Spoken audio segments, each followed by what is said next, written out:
السلام علیکم ورحمۃ اللہ وبرکاتہ۔ الحمدللہ سورۃ البقرہ کا ترجمہ اور تفسیر کرتے ہوئے ہم 29 آیتیں مکمل کر چکے ہیں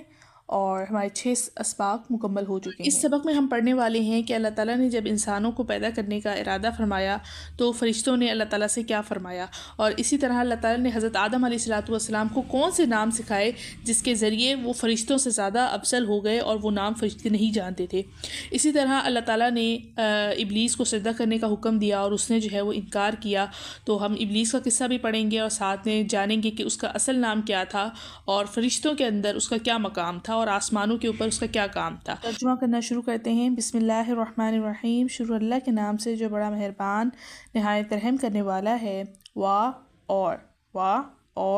از جب، یاد کرو اس وقت کو جب، قولا کہا، ربو کا آپ کے رب نے للملائکتی فرشتوں سے، ملائکہ فرشتوں سے، انی بے شک میں، یقیناً بنانے والا ہوں فی الارض زمین میں خلیفتاً ایک خلیفہ۔ قالوا انہوں نے کہا اتجعلو کیا تو بناتا ہے، اتجعلو حمزہ زبر آ، کیا تو بناتا ہے، فیہا اس میں، من جو یفسدو وہ فساد کرے، فیہا اس میں، وا اور، یسفکو بہائے گا، الدماء خون، وا اور، نحنو ہم، نسبحو تسبیح کرتے ہیں، نون آ گیا، ہم تسبیح کرتے ہیں، اور نحنو کا مطلب بھی ہم ہے، بحمدکا آپ کی تعریف کے ساتھ، وا اور، نقدسو ہم پاکیزگی بیان کرتے ہیں، لکا تیری، اللہ نے کہا انی بے شک میں اعلم زیادہ جانتا ہوں، اعلم کا مطلب ہے زیادہ جاننے والا، زیادہ جانتا ہوں، ما جو لا نہیں، تعلمون تم جانتے۔ آیت میں اللہ تعالیٰ کیا فرما رہے ہیں، اس قول ربک للملائکتی کہ جب تیرے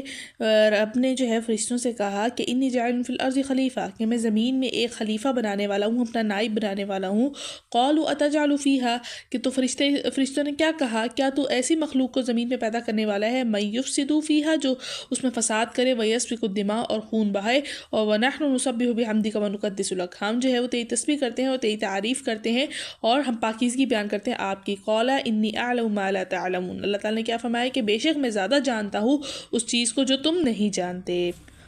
اور علمہ اس نے سکھائے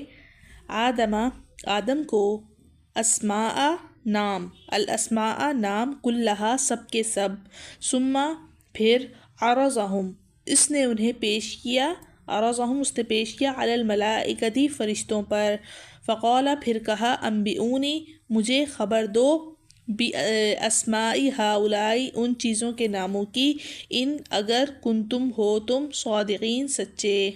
آیا کہ وعلم آدم الاسماء کلہا کہ اللہ تعالیٰ نے آدم علیہ السلام کو سب نام سکھائے، پھر جب ثم عرضہم علی الملائکتی پھر جب حضرت آدم نے انہیں فرشتوں کے سامنے پیش کیا، فقال انبئونی باسماء ہؤلاء پھر کہا کہ مجھے ان چیزوں کے ناموں کی خبر دو، ان کنتم صادقین اگر تم سچے ہو، یہ فرشتوں سے کہا۔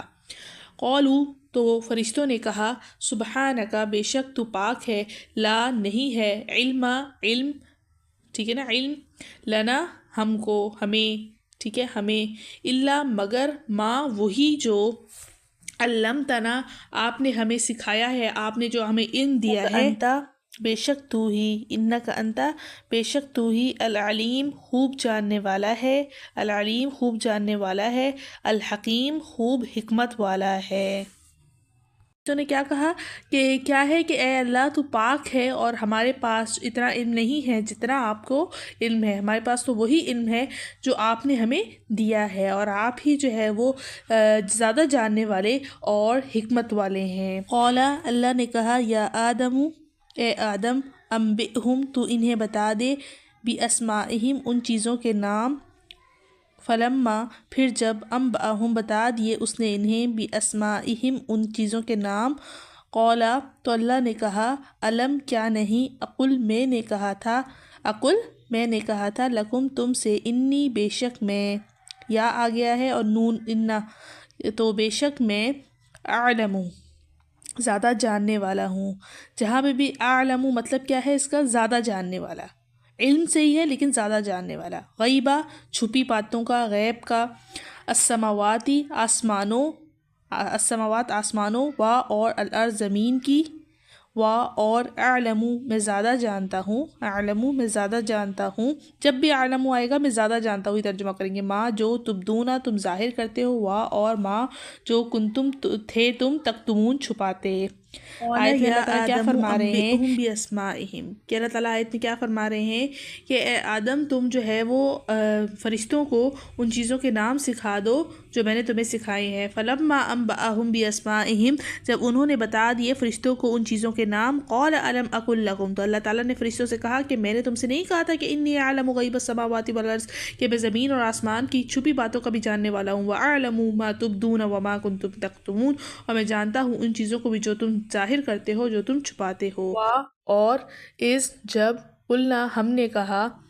نے کہا للملائکتی فرشتوں سے اسجدو تم سجدہ کرو، سب سجدہ کرو، لی آدم آدم کو، فسجدو تو انہوں نے سجدہ کیا، تو سب نے سجدہ کیا،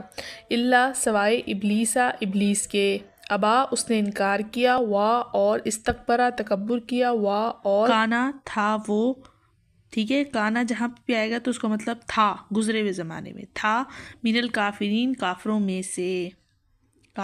سے. الحمدللہ یہاں پر ہمارا جو ہے لفظ پر لفظ ترجمہ مکمل ہو گیا ہے اور امید ہے کہ آپ کو سمجھ میں آیا ہوگا. اب آگے سے جو ہے وہ تفسیر کرنا شروع کرتے ہیں. بسم اللہ الرحمن الرحیم. شروع اللہ کے نام سے جو بڑا مہربان نہایت رحم کرنے والا ہے. اب سب سے پہلی آیت میں حضرت آدم علیہ السلام کی تخلیق کا قصہ شروع ہو رہا ہے، جس میں اللہ تعالیٰ نے فرشتوں کے سامنے یہ ذکر فرمایا کہ میں ایسی مخلوق پیدا کرنے والا ہوں جو زمین میں میری نائب ہوگی اور جو ہے وہ میرا جو ہے آگے پیغام جو ہے وہ لوگوں تک پہنچائے گی. تو اب اس بات پر فرشتوں نے کیا فرمایا کہ یا اللہ ایسی مخلوق آپ پیدا کرنا چاہتے ہیں جو زمین میں فساد مچائے گی اور خون خرابہ کرے گی، بلکہ ہم آپ کی جو ہے وہ تسبیح بیان کرتے ہیں، آپ کی تحمید کرتے ہیں، ہم آپ کی عبادت کے لیے کافی ہیں. تو فرشتوں کے اس سوال کا منشا خدا نخواستہ کوئی اعتراض کرنا نہیں تھا، بلکہ وہ حیرت کا اظہار کر رہے تھے کہ ایک ایسی مخلوق کو پیدا کرنے میں کیا حکمت ہو سکتی ہے جو نیکی کے ساتھ ساتھ گناہ کرنے کی بھی صلاحیت رکھتی ہو، جس کے نتیجے میں کیا ہے زمین پر فساد پھیلنے کا امکان ہوگا. تو مفسرین نے اس میں یہی بیان فرمایا ہے کہ انسان سے پہلے جنات زمین پر موجود تھے. ٹھیک ہے، زمین پر اللہ تعالیٰ نے جنات کو پیدا کر دیا تھا اور آپس میں وہ بہت زیادہ لڑتے رہتے تھے اور ایک دوسرے کو انہوں نے لڑ کے ختم کر ڈالا. تو فرشتوں نے سوچا کہ شاید انسان کا انجام بھی ایسا ہی ہو، تو اسی وجہ سے انہوں نے اللہ تعالیٰ سے یہ درخواست کی. لیکن اللہ تعالیٰ نے آگے بیان فرما دیا کہ میں تم لوگوں سے زیادہ جاننے والا ہوں ان چیزوں کا جن کو تم لوگ نہیں جانتے. پھر حضرت آدم علیہ السلام کو اللہ تعالیٰ نے پیدا کیا اور ان کو کچھ ایسی چیزوں کے نام سکھائے جو فرشتے نہیں جانتے تھے، اور یہ سب جو ہے وہ اس وجہ سے کیا تاکہ جو ہے فرشتے جان جائیں کہ اللہ تعالیٰ جو مخلوق پیدا کر رہے ہیں وہ کیا ہے، وہ فرشتوں سے الگ ہے، کہ فرشتے جو ہے وہ ایک معصوم مخلوق ہیں کہ نہ وہ جو ہے وہ گناہ کرتے ہیں، ہمیشہ نیکیاں کرتے رہتے ہیں. تو ان کے مقابلے میں اللہ تعالیٰ نے ایسی مخلوق بنائی، ایسے انسان پیدا کیے جو کیا ہیں، جن کے اندر گناہ کا مادہ بھی ہے اور جو ہے وہ نیکیاں کرنے کا مادہ بھی ہے. لیکن کیا ہے کہ اپنے آپ کو وہ گناہوں سے جب روک کر نیکی پہ چلتے ہیں تو وہ چیز سب سے زیادہ مشکل ہوتی ہے کہ اپنے آپ کو گناہوں سے بچانا اور نیکی پر چلنا. تو اسی وجہ سے اللہ تعالیٰ نے انسانوں کے لیے جو وعدہ کر رکھا ہے وہ صرف انہی کے ساتھ خاص ہے، اور دوسری مخلوق جو مکلف نہیں ہے تو اللہ تعالیٰ نے ان کے لیے یہ وعدہ بھی نہیں کیا. تو یہاں پر اللہ تعالیٰ نے حضرت آدم علیہ السلام کو جو کلمات، جو نام سکھائے تھے وہ کس لیے سکھائے تھے؟ تاکہ فرشتوں پر یہ بات ظاہر ہو جائے کہ میں نے جو مخلوق بنائی ہے وہ تم لوگوں سے الگ ہے. اور وہ نام کیا تھے؟ تو اس کے متعلق جو ہے وہ آتا ہے کہ کائنات میں یعنی دنیا میں جتنی بھی چیزیں جو ہے وہ پائی جانے والی ہیں ان کے نام اللہ تعالیٰ نے حضرت آدم علیہ السلام کو سکھائے اور ان کی خاصیتیں کیا ہیں، ٹھیک ہے، وہ سکھائیں. اسی طرح انسان کو پیش آنے والی مختلف کیفیات بتائیں، ٹھیک ہے، ان کا علم دیا، مثلاً بھوک، پیاس، ٹھیک ہے، صحت، بیماری، گرمی، سردی، ٹھیک ہے، ٹھنڈک. تو ان تمام چیزوں کا جو ہے وہ علم دیا. اور حضرت آدم علیہ السلام کو ان چیزوں کی تعلیم دیتے وقت فرشتے بھی موجود تھے، ٹھیک ہے، لیکن چونکہ ان کی فطرت میں ان چیزوں کا کوئی سمجھ نہیں تھی، تو اسی لیے جب ان کا امتحان لیا گیا تو وہ جواب نہیں دے سکے، اور اس طرح اللہ تعالیٰ نے عملی طور پہ انہیں یہ بتا دیا کہ جو کام اس نے اس نئی مخلوق سے لینا ہے وہ فرشتے انجام نہیں دے سکتے۔ فرشتوں نے بھی یہی جواب دیا کہ ہمیں کوئی سی چیز کا کچھ بھی علم نہیں ہے سوائے جتنا آپ نے ہمیں علم دیا ہے، ہم اس کے سوا کچھ نہیں جانتے، اور آپ ہی زیادہ جو ہے وہ جاننے والے اور حکمت والے ہیں۔ اب جب فرشتوں کے سامنے حضرت آدم علیہ السلام کی عظمت کا عملی مظاہرہ ہو گیا اور ان کا امتحان لینے کے بعد انہیں حضرت آدم علیہ السلام کو سجدہ کرنے کا حکم دیا، اور ان سب نے جو ہے وہ سجدہ کیا سوائے ابلیس کے۔ اب یہ جو سجدہ کیا تھا یہ سجدہ عبادت کا نہیں تھا بلکہ تعظیم کا سجدہ تھا، چونکہ پچھلی شریعتوں میں جائز تھا، ہماری شریعت میں سوائے اللہ تعالیٰ کے کسی کے بھی سجدہ کرنے کی اجازت نہیں ہے، کیونکہ اس میں شرک ہے، تو لہٰذا اسی وجہ سے ہر کسی کو سجدہ کرنے سے منع فرما دیا، اللہ کے سوا کسی کو سجدہ کرنا جائز نہیں ہے۔ اور یہ سجدہ کروانا اس بات کا بھی مظاہرہ تھا کہ فرشتوں کو اس بات کی تلقین کی جا رہی تھی کہ کائنات میں جو چیزیں ان کے اختیار میں دی گئی ہیں وہ انسان کے ہاتھوں میں دی گئی ہیں، یعنی انسان کے لیے مسخر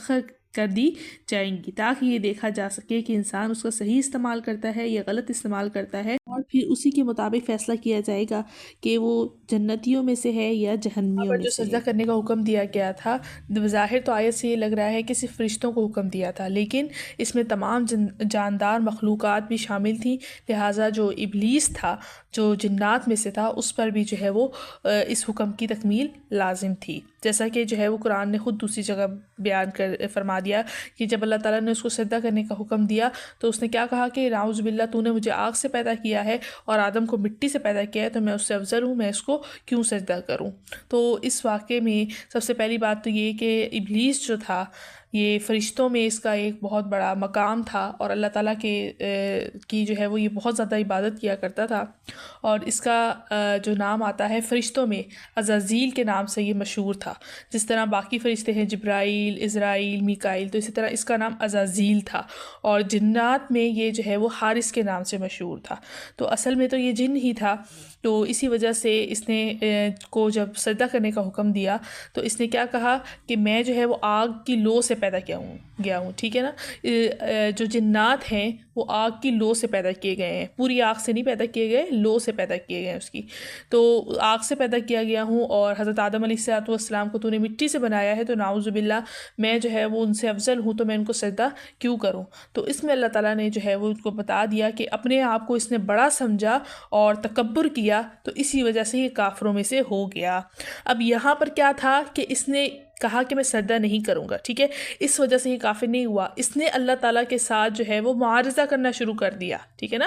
کہ آپ نے یہ کہا ہے میں نے تو نہیں کرنا، میں زیادہ افضل ہوں، میں یہ مطلب اپنے اعتراضات پیش کرنا شروع کر دیے، جس کی وجہ سے اللہ تعالیٰ نے فرمایا کہ یہ کیا ہو گیا، دھتکارے ہوئے میں سے ہو گیا، کہ کافروں میں اس کا شمار ہو گیا۔ الحمدللہ یہاں پر ہماری آج کی تفسیر مکمل ہو چکی ہے، اور ابھی جو ہے حضرت آدم علیہ السلام کا قصہ مکمل نہیں ہوا، تو یہ پارٹ 1 تھا، اور پارٹ 2 میں ہم جو ہے وہ انشاءاللہ پورا واقعہ جو ہے وہ مکمل کر لیں گے،